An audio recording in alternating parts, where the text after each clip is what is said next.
Salut Conquérant, merci pour ton retour sur mon travail.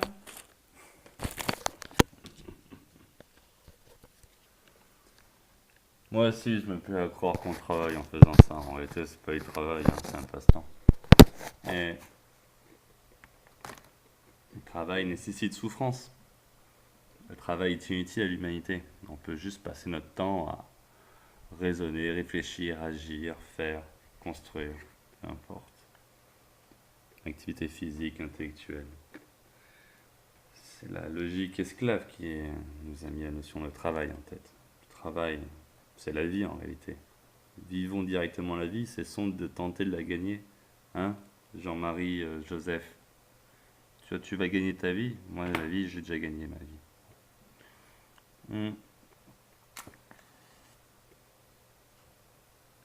On va lire le commentaire de Conquérant qui a lu une vieille vidéo de moi que je me souvenais même plus. Ah, je vais d'ailleurs mettre cette vidéo sur la chaîne que je nourris en ce moment, quoi. Je change tout le temps de chaîne. Quand ils en bloquent une, je vais sur une autre, etc. J'attends le délai de 3 mois, je fais des trucs comme ça.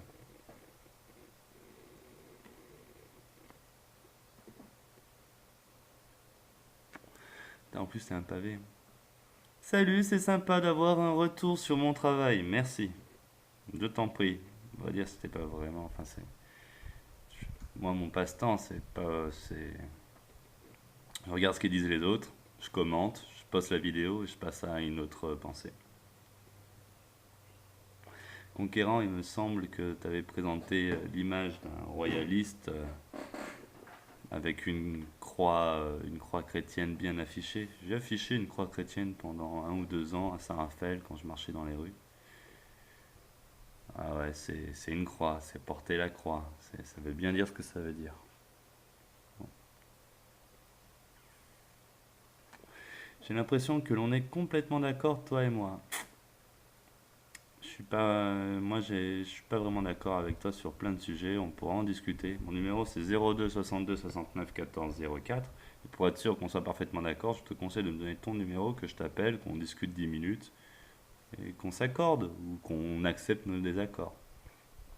Mais dans ta remarque d'après, je suis un pagano-chrétien, ça, un peu comme judéo-chrétien, tu vois. De toute façon, judéo-chrétien, à la limite, ça se tient, parce que les chrétiens sont des juifs en réalité. Peut-être les chrétiens sont des esclaves des juifs, pour aller vraiment dans la nuance.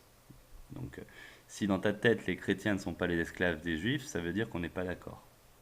Donc, l'assertion d'avant, j'ai l'impression, ah non, c'était une impression fausse apparemment, et on n'est pas complètement d'accord. Moi, je suis sans concession, sans compromis. Dans la chronologie de l'humanité,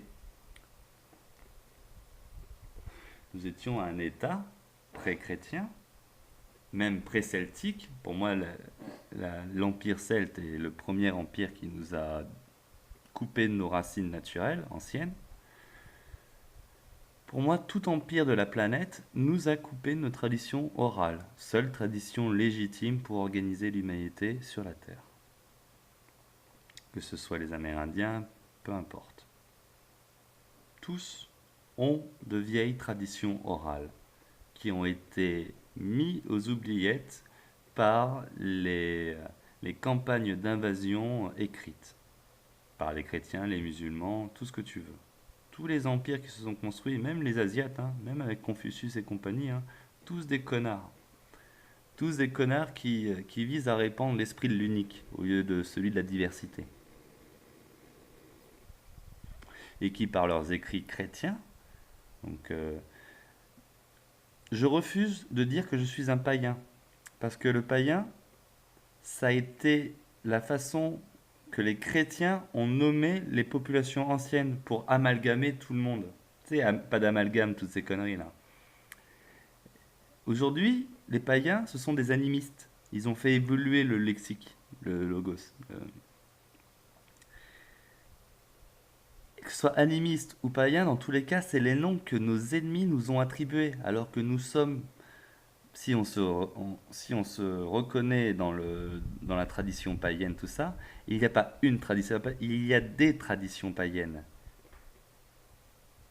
Toutes les localités de l'humanité, toutes les zones, tous les villages, tout ça, étaient organisés avec un dialecte distinct.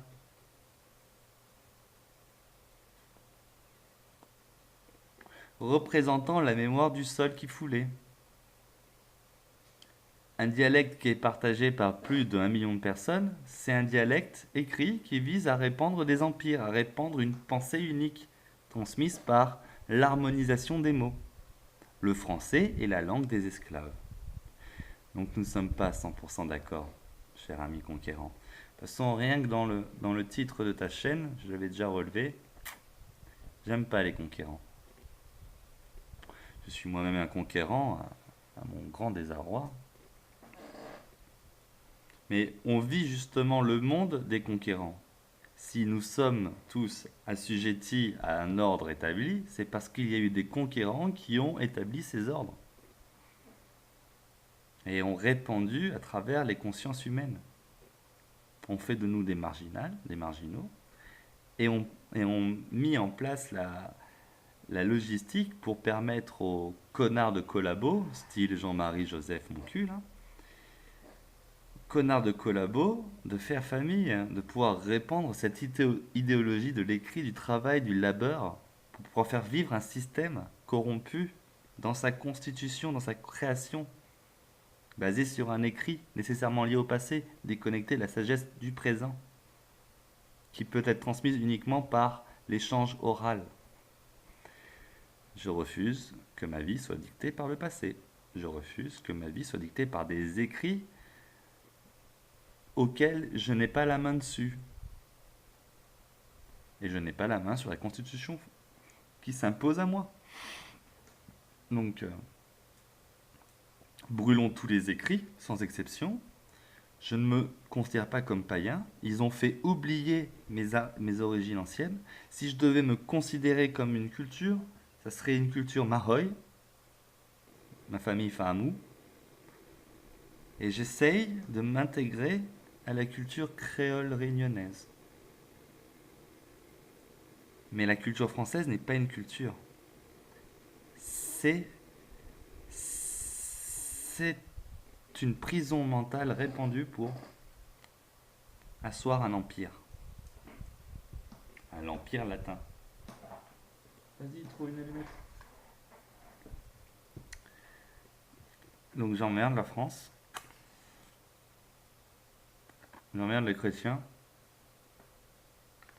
Et j'emmerde ceux qui nous ont assimilés tous, avec toutes nos diversités, en tant que païens. Des païens qui apparemment dans l'histoire ont été décrits comme agressifs parce qu'en réalité ils défendaient un sol de l'envahisseur Jésus.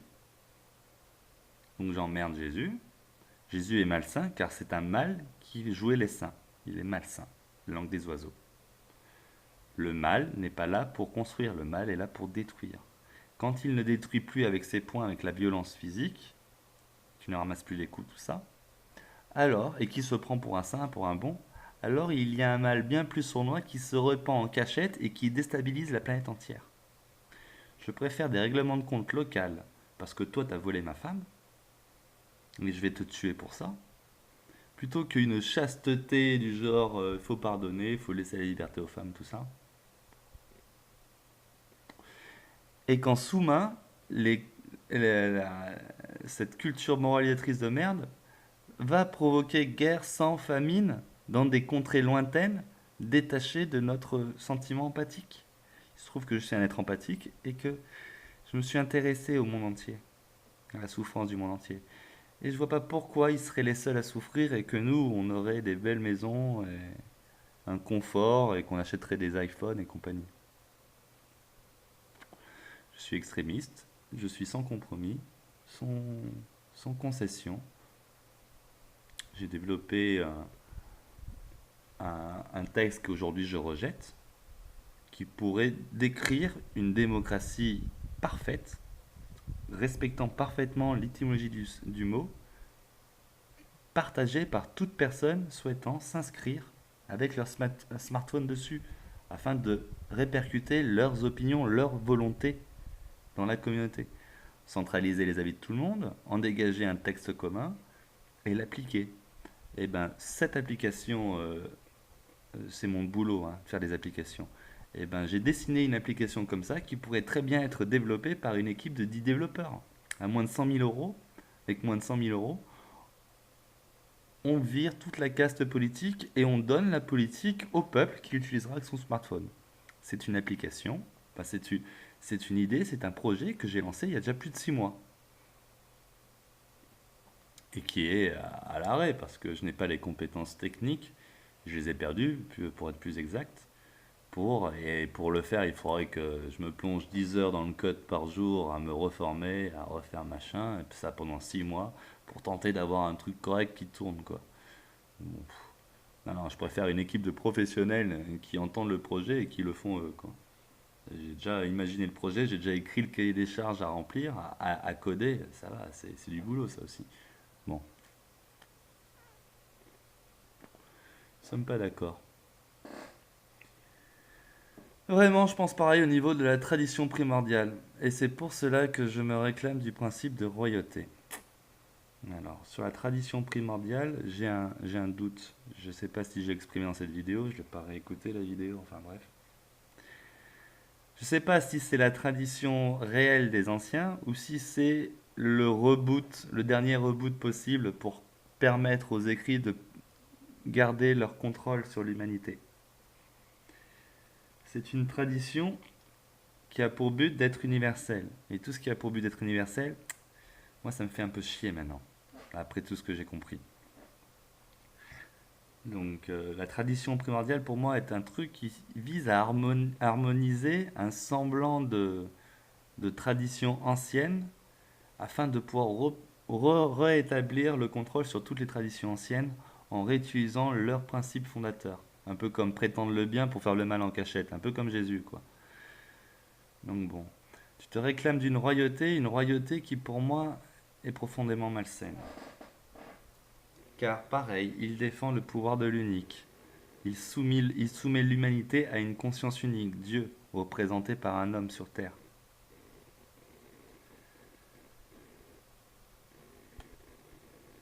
Un roi qui a la main mise sur des millions de personnes, ça ne m'intéresse pas. Une société décentralisée, organisée à l'échelle locale où chaque localité est maître de l'ensemble des décisions communes, ça ressemble plus aux réelles vieilles traditions orales, au réel fonctionnement de l'humanité dans le temps, avant qu'on soit envahi par des écrits qui nous ont mis en tête des constructions style monarchique, visant à répandre le pouvoir de l'unique. Et j'emmerde le pouvoir de l'unique. Donc j'emmerde la monarchie, j'emmerde la royauté dont tu te machin. Mais bon, je comprends ton point de vue, j'ai eu le même pendant des années. Je me suis réveillé il y a 2-3 mois seulement sur ça, en écoutant Alto qui m'a mis le doigt sur les Celtes, j'en ai discuté avec NHP. Enfin, en gros, les deux plus grandes influences de ce que je suis en train de dire aujourd'hui, c'est Alto et NHP et Dizeille, et Michel Dizeille. Donc bon, deux inconnus et un qui est connu que par ceux qui ont la patience d'écouter 80 heures de conférence, quoi. Donc je te conseille Michel Desailles sur tous ces sujets ésotériques. Les tribus anciennes basées justement sur la bravoure des chefs. Je t'invite. Euh, ce n'est pas le principe de royauté, les tribus anciennes basées sur la bravoure des chefs. La royauté, c'est l'harmonisation de tous ces chefs. Et on y a mis le roi au-dessus. Clovis, pour moi, a été faible. Donc bon. Je m'appelle conquérant car je mène une quête intérieure, la conquête du cœur.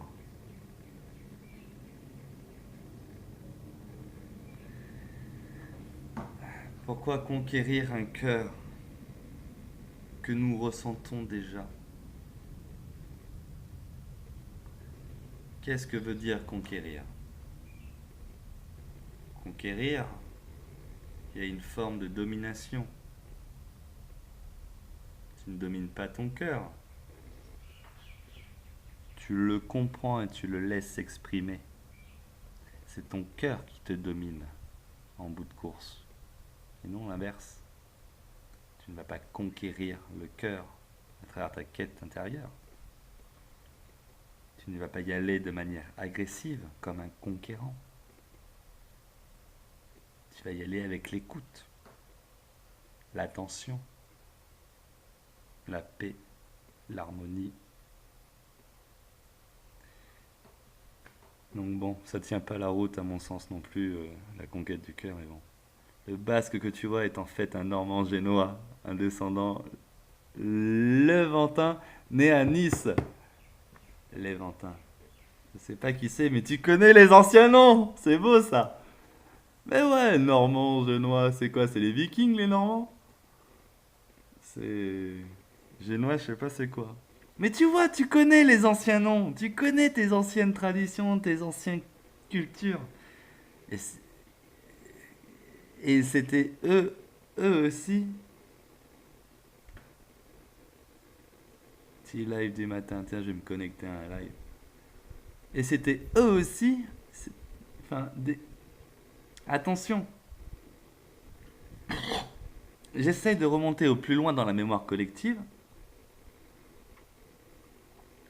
J'essaye de remonter plus loin dans la mémoire collective pour... Je dis bonjour à Kéréchel.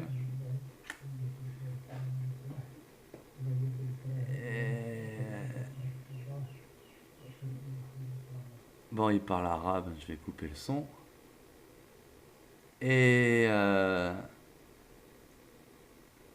attention, j'essaie de remonter à nos mémoires les plus anciennes, mais je ne suis pas dupe. Que ce soit les Basques, les Celtes, les peu importe, tous nous sont connus aujourd'hui grâce à des écrits que je considère comme corrompus dans sa base. Tous ont décrit des populations anciennes dites primitives. Ceux qui ont placé nos menhirs sur la ligne tellurique, tu sais, les menhirs de Nice là qu'ils ont fait péter dans les années 60, qui dessinaient les lignes de l'équinoxe, d'énergie de la Terre, etc.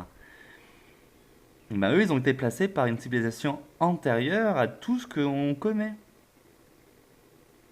Et pour moi, c'est vraiment ça l'origine de nos traditions. Et les envahisseurs que nous connaissons aujourd'hui, que ce soit les Vikings, les machins, se sont nourris de ce savoir ancien et l'ont retranscrit à l'écrit, l'ont harmonisé, par leur conquête ont uniformisé la pensée et ont permis à des empires de plus en plus grands de s'imposer. Donc c'est très bien que tu te souviennes de tes anciens noms, mais attention, hein, c'était pas des saints non plus. Hein. Ce n'était pas la racine même de l'humanité. Comme à Tahiti. À Tahiti, quand je vais leur sortir ça, en leur disant que pour moi, tous les tatoués, ce sont les esclavagistes, car tous les tatoués à Tahiti, dans les traditions anciennes, il y avait le cannibalisme, ils mangeaient celui qui n'était pas tatoué. Donc dans l'humanité, il y avait une caste de connards qui s'étaient organisés avec des tatouages, qui ont opprimé des êtres humains qui vivaient naturellement. Et ils ont ainsi répandu leur culture polynésienne dans tout le Pacifique, au détriment des anciens. Donc toutes les cultures qu'on connaît aujourd'hui ont été... Oh merde, il a retiré.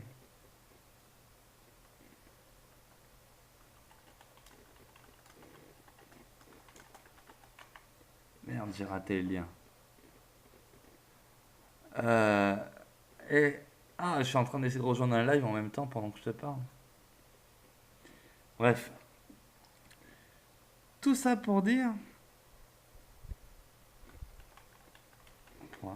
.occupé.nous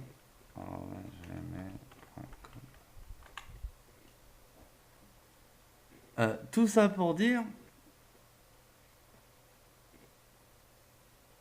je crois avoir une pensée partagée par vraiment peu de personnes. Car je détruis toute construction qui nous a été apprise par l'écrit, notamment la tradition primordiale. Même si je vois en elle la plus pure des traditions écrites que j'ai trouvées encore pour le moment,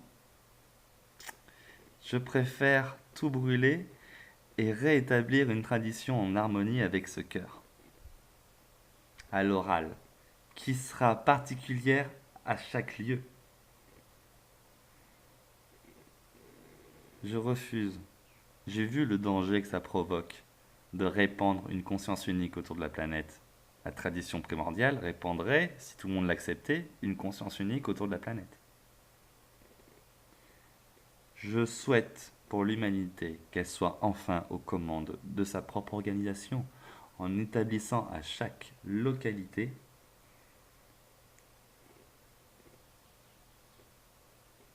une tradition qui colle avec leurs sentiments profonds, leur consensus commun établi.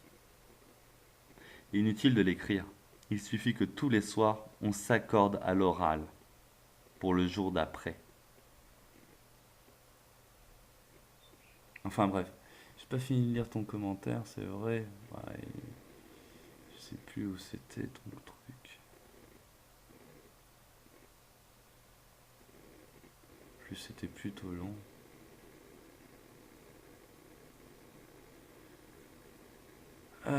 Descendant Levantin, né à Nice. Moi, je fais mes études à Nice.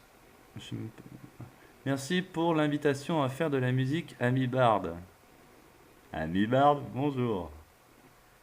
Oui, chantons les éléments et les saisons, mais n'oublions pas le rôle premier du poète. Commémorer les héros et pères de la... Je rejette le mot nation. Et si je devais réécrire, oui, chantons les éléments et les saisons, mais n'oublions pas le mail entrée du malin déjà. N'oublions pas le rôle premier de poète, commémorer les héros et pères de la tribu. On s'en fout des États-nations morts au combat pour le salut de la tribu. On s'en fout. Ah, nation naître. On s'en fout des États-nations. Merci. Mort au combat pour le salut de la tribu et la pérennité de la descendance dans un monde hostile. Il est très bien, c'est très bien qu'il soit hostile le monde. Bon, on en parlera. En espérant qu'il y ait Élysée gagné le Valhalla, la guerre c'est le combat entre l'ombre et la lumière, c'est inévitable de part et d'autre car c'est intrinsèquement à la vie, la survie même.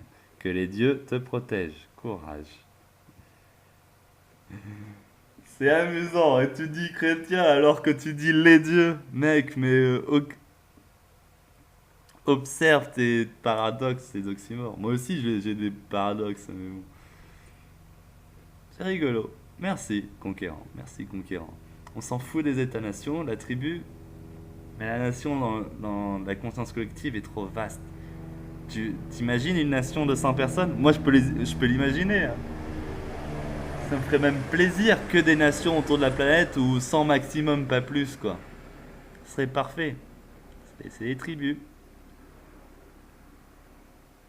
Mais bon, même le mot tribu, il faudrait qu'on oublie tout ce lexique, tout ce mot, et qu'on réapprenne à vivre avec la langue sifflée d'oiseau, avec peu de mots, peu de vocabulaire, uniquement celui nécessaire à la vie, au savoir utile. Et non plus glorifier un ego intellectuel en disant une langue riche de vocabulaire, permettant ainsi de concevoir des technologies néfastes pour l'ensemble. Donc, et c'est très bien le monde hostile, car c'est grâce au monde hostile qu'il y a l'équilibre naturel qui se met. Quand les tribus se font la guerre localement et il y a des pertes de quelques dizaines d'hommes, etc., alors ça redonne le dégoût de la guerre aux survivants, ils retrouvent une phase de paix et ils se redéveloppent, et quand ils sont trop nombreux, ils se refoutent sur la gueule pour des trucs. Et ainsi, l'humanité reste stable dans le temps. Que quand on agit comme un cancer, à trop se développer, à trop lutter contre la mort, à trop la vouloir Mais en plus, on le fait de manière... on dit lutter contre la mort, mais il nous empoisonne avec ce qu'il nous donne à manger et à nous soigner. Donc bon, c'est... Enfin bref. La mort, il faut pas lutter contre, il faut l'accepter, il faut même la gratifier, l'attendre avec bravoure. Et comprendre que tout ceci n'est qu'un cycle. Enfin bref, pareil, hein, 02 62 69 14 04. Mets-moi ton numéro quelque part. Tiens, je vais te mettre dans ton commentaire un lien Discord. Je vais t'amener vers la quarantaine.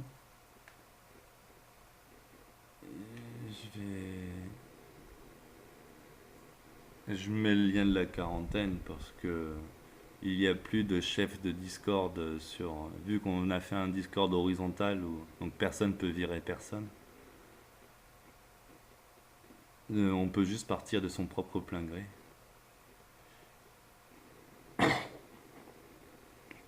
Alors je te mets de toute façon, tu cliques ou tu cliques pas, on s'en fout, hein. Moi, si tu cliques sur la quarantaine et qu'on discute et que tu arrives dans le village après, pour moi, c'est juste un Pokémon de plus, sachant que j'essaye de mettre au même endroit numérique l'ensemble des propagandistes sur YouTube, histoire de créer ainsi une force de frappe collective, quoi, idéologique collective. Donc,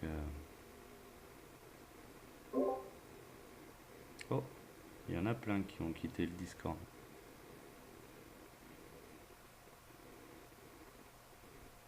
Ah non, c'est juste le truc qui avait pas chargé entièrement. Alors, je te mets le truc de la quarantaine. Là, c'est pour les anonymes. Toi, t'es pas un anonyme, parce qu'un anonyme, c'est vrai que je connais pas ton nom, mais t'as les couilles de montrer ta gueule, c'est déjà ça, quoi. Déjà ça, là, je te mets le lien Discord ici. Tu viens pas, on s'en fout. C'est juste pour, si tu veux connaître tous les projets que j'ai lancés et qui sont répercutés par peu de monde, tu trouveras ça là. Et cette vidéo que je suis en train de tourner.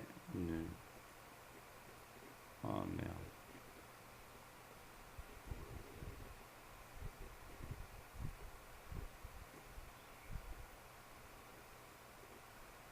Oh, c'est triste. J'arrive pas à répondre à ce commentaire. Et cette vidéo longue et ennuyante que je suis en train de tourner, la vraie, je viens de te prendre une demi-heure de ton temps. Pour ça que c'est mieux si on en parle au téléphone. Si on en parle au téléphone, tu seras plus obligé de regarder des longues vidéos bien chiantes à regarder. Bonne journée, polythéiste. Et petite dernière remarque en passant, faire de nos pères, nos héros, nos idoles, ça aussi, c'est un travers, je crois. Je préfère célébrer, commémorer le présent et laisser les morts avec les morts.